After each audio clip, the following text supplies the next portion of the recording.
Hai warga Jawa Timur, bertemu kembali bersama saya Catherine Ellison dalam program Info Jatim.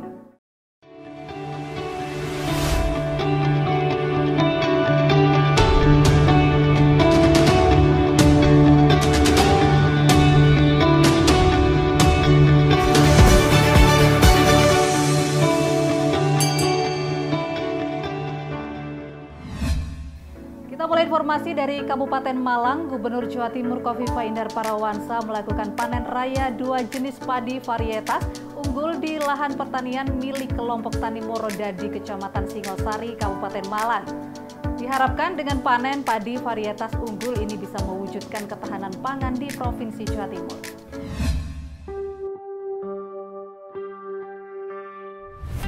Dua varietas unggul padi yang dipanen Gubernur Khofifah hari ini yaitu padi hibrida Brang Biji dan padi inbrida varietas Inpari 32. Bukan tanpa alasan dua varietas padi ini disebut dengan varietas unggul karena untuk varietas padi hibrida Brang Biji memiliki keunggulan dengan rata-rata produksi 7,2 ton per hektar. Bahkan dalam kondisi optimal, produksi padi hibrida ini sejatinya bisa mencapai 14,8 sampai 15 ton per hektar. Sedangkan padi inbrida varietas Inpari 32 memiliki keunggulan dengan rata-rata produksi 11,9 ton per hektar. Secara khusus, Gubernur Khofifah menyatakan bahwa panen raya padi ini bisa menjadi bukti bahwa upaya mewujudkan ketahanan pangan menjadi komitmen dan keseriusan Pemprov Jatim, terutama bagi masyarakat Indonesia yang makanan pokoknya adalah beras. Hari ini isu tentang ketahanan pangan adalah isu dunia.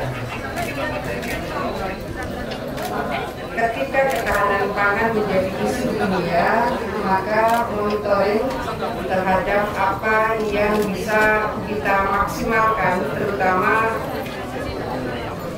masyarakat di Indonesia. Bahan pangan pokoknya adalah beras, maka ketersediaan dan ketercukupan beras menjadi bagian yang sangat penting. Warning ini sesungguhnya oleh Pak Presiden disampaikan mulai awal COVID tahun 2020. Maka kita melakukan koordinasi sangat detail dari 2020. Begitu juga di 2021. Hasilnya adalah di 2020 produksi padi di Jawa Timur tertinggi se-Indonesia. Waktu itu kita mencapai 9,9 juta ton gabah kering giling. 2021 atas sinergi seluruh pihak, Jawa Timur kembali produksi padinya tertinggi se-Indonesia. 2021 dari data per Maret 2022 produksi gabah kering giling padi di Jawa Timur 9,74 juta hektar. Itu setara dengan 5,6 juta beras. Itu tertinggi di Indonesia. Guna mewujudkan swasembada pangan, Pemprov Jatim terus melakukan berbagai upaya. Seperti di tahun 2020 lalu, hasil produksi padi di Jatim mencapai yang tertinggi se-Indonesia dengan total produksi mencapai 9,9 juta ton gabah kering giling. Sedangkan di tahun 2021, produksi padi Jatim mencapai 9,74 juta ton atau setara dengan 5,6 juta beras dan tetap masih menjadi yang tertinggi di Indonesia. Sementara itu di Jember, Gubernur Jawa Timur Khofifah Indar Parawansa mengajak generasi muda untuk terus memupuk kesalehan sosial dengan cara membangun rasa solidaritas dan kepedulian terhadap sesama dengan melakukan sedekah dan berbagi.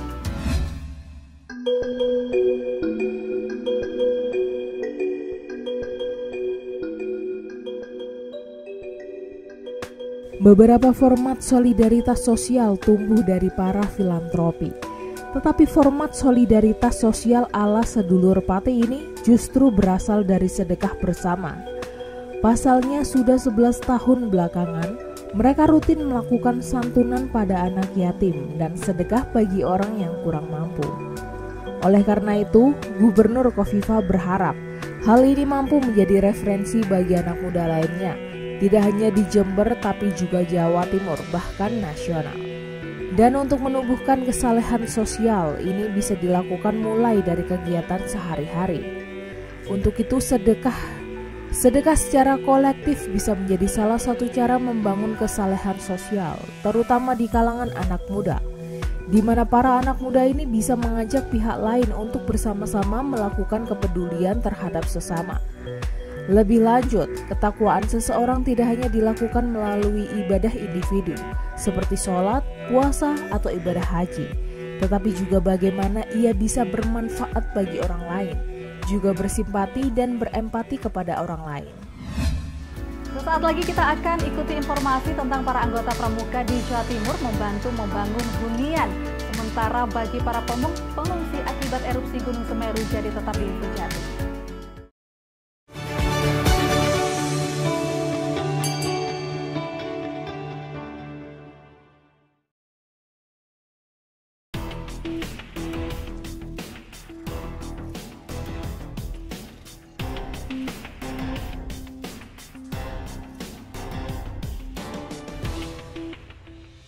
Penasaran kapan pandemi ini selesai?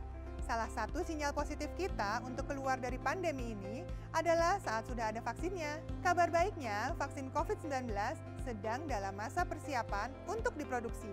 Salah satu tempatnya di sini nih. Tapi sebelum bahas soal kemajuan vaksin itu sendiri, udah tahu kan kenapa vaksin itu penting? Wajar ya kalau saat pandemi kayak sekarang ini, semua perlu dijelasin secara detail. Tapi vaksin sebenarnya bukan hal yang baru kan? Kita sudah akrab kan dengan vaksinasi sejak kecil? Mungkin bagi sebagian lebih tahu kalau saya bilangnya imunisasi. Tujuan vaksin atau imunisasi tersebut adalah menimbulkan kekebalan tubuh buatan, supaya kalau ada virus yang aslinya masuk ke dalam tubuh, maka daya tahan tubuh kita sudah siap melawan. Nah, agar makin banyak orang yang daya tahan tubuhnya siap terhadap virus, kita semua harus divaksinasi. Nanti kalau sudah semakin banyak yang sudah divaksin, semakin rata kekebalan tubuh kita semua. Virus akan kehilangan orang yang bisa dijadikan tempat hidup. Nah, itulah di mana herd immunity sudah terbentuk. Apabila sekelompok manusia atau masyarakat memiliki imunitas terhadap suatu penyakit infeksi. Dan perlu dipahami bahwa herd immunity itu bisa terjadi apabila ada suatu proses imunisasi. Inilah kenapa vaksinasi jadi salah satu metode yang paling efektif untuk menekan penyebaran virus yang sangat cepat. Terus buat yang nanya, vaksin ada efek sampingnya nggak ya? Jangan khawatir, saat vaksin COVID-19 diproduksi nanti, itu artinya sudah pasti telah lolos uji coba yang berlapis-lapis. Jadi kalau ujinya dilakukan dengan baik, diamati dengan baik, maka potensi untuk memiliki efek samping itu menjadi sangat minimal. Dan bisa saja bahwa risiko itu untuk adanya efek samping itu bisa saja ada, karena itu biasanya kejadiannya kecil.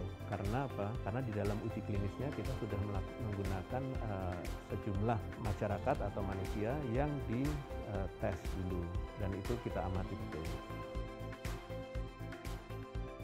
Efek positifnya dari vaksinasi itu jauh lebih besar daripada potensi efek samping, karena efek samping selalu diamati di dalam uji klinis dan selalu diamankan dari uji tersebut. Sudah jelas kan kenapa kita tidak perlu takut vaksinasi? Sekarang kita tinggal berharap supaya seluruh tahapan uji coba selesai. Vaksin siap diproduksi dan kita semua bisa keluar dari pandemi ini.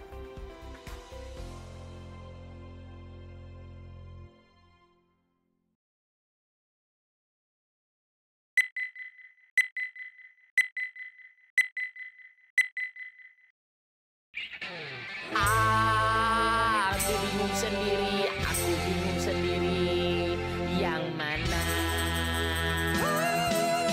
Aku petugas yang lagi bimbang hatinya. Di depanku ada cewek cantik yang menggoda. Dari jauh dia pun mulai bermain mata. Mas, panggil aku duluan dong, please. Di sana ada bos tajir yang dengan gagahnya datang memamerkan seluruh isi dompetnya, yang sepertinya minta duluan diterima. Bisa duluin saya, Mas? Sementara ada ibu yang sedari tadi rempong mondar mandir tak sabar duduk berdiri, dengan mulutnya seakan siap untuk mencaci. Mas, aku ciwes cuwe ngenteni. Tapi antriannya harusnya bapak yang ini. Lama menanti dengan sabar dan ikhlas hati. Haruskah beliau kan ku tinggal ku lewati? Aduh, aku harus bagaimana ini? Pegang nilai profesi, tidak diskriminasi, ku pilih sesuai nomor antri.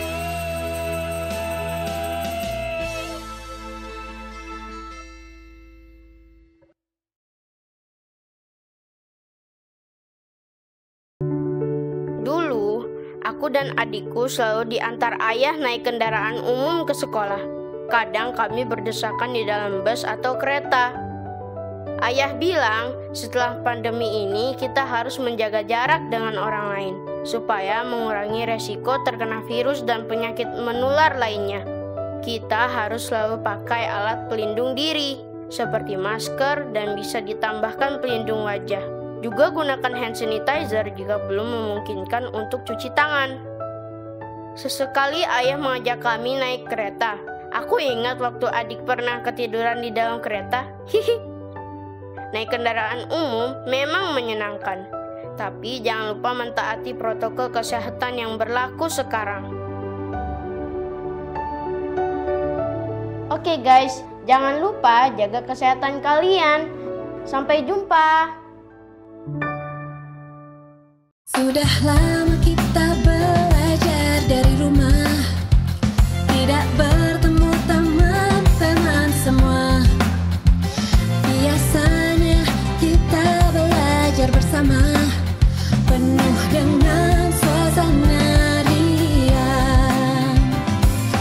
Kangen teman-teman semua yang selalu di hati. Kini tiba saatnya belajar tatap muka, terbatas dan juga aman. Atas izin orang tua kita bertemu lagi, ingatlah hari ini. Etika baku bersih, cek suhu jangan lupa, cuci tangan dahulu, jaga jarak selalu, pakai maskermu. Kombinasi pembelajaran berkualitas yang aman juga nyaman bikin orang tua makin tenang.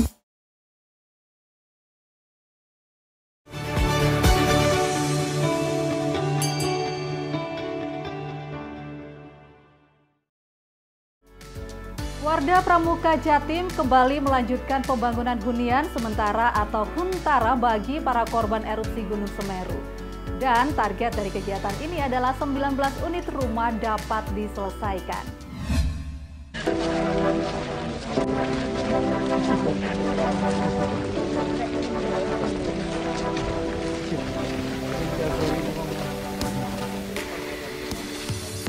Melalui kegiatan Bakti Pramuka Spesial Ramadan, para pramuka dari Kuarda dan Kuarcap Sejatim diharapkan bisa membantu sebanyak 10 unit hunian sementara atau huntara bagi para korban erupsi Semeru.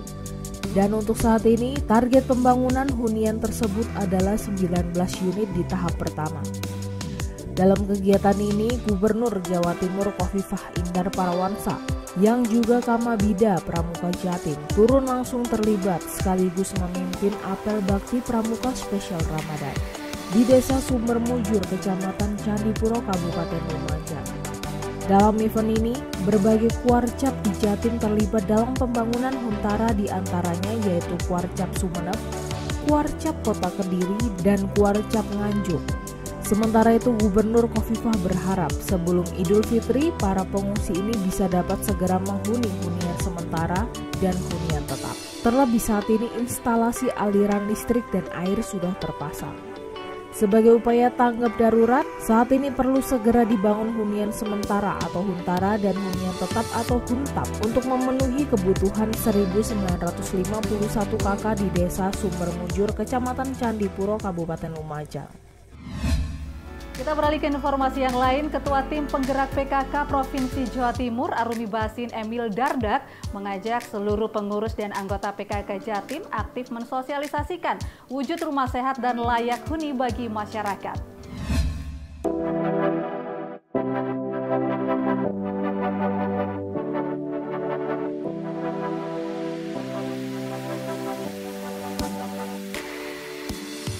bersama Dinas Perumahan Rakyat, Kawasan Pemukiman dan Cipta Karya Provinsi Jatim serta PKK Provinsi Jatim mengikuti sosialisasi peningkatan kesadaran keluarga dalam mewujudkan rumah sehat dan layak huni, serta kesadaran hukum tentang kepemilikan rumah beberapa waktu lalu. Menurut Arumi, berdasarkan data Badan Pusat Statistik atau BPS, prosentase rumah tidak sehat di Jatim tahun 2021 sebanyak 22,17%. Namun untuk menurunkan jumlah tersebut, Dinas Cipta Karya, TNI, pihak swasta, LSM, dan organisasi wanita telah melakukan sosialisasi dan bedah rumah. Sejauh ini, PKK sudah melakukan sosialisasi saat posyandu atau ketika kunjungan ke rumah untuk mendata stunting. Di situ, tim melihat bagaimana tata laksana rumah tangga.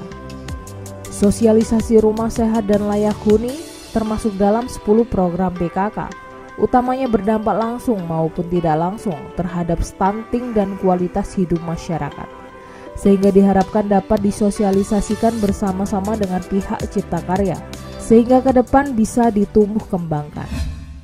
Dan informasi tadi mengakhiri Info Jatim saat ini. Anda dapat saksikan kembali tayangan saat ini di YouTube channel kami, Lentera TV Media, dan website kami lentera.tv/live, dan jangan lupa untuk subscribe. Sampai jumpa.